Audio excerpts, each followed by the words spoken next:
And if you try and talk to everybody, you risk being heard by no one.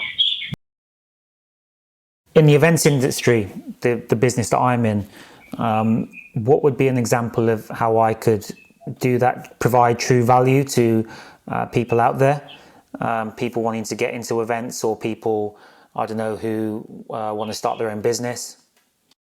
Yeah, so the very first thing, you need to be absolutely clear on your niche and who are the people that you want to serve. And I think a common mistake that a lot of people do, and I've done myself as well, is starting too broad and trying to attract a large audience instead of trying to speak to a very narrow niche and expand from there. And if you try and talk to everybody, you risk being heard by no one. And that's the reality. What you should do instead is really identify your niche, be extremely specific, identify one problem that your niche is facing and start talking about that problem, start providing value, start helping them resolve that problem. And then from there, as you find your first 1,000 true fans, they will then recruit your casual listeners and subscribers.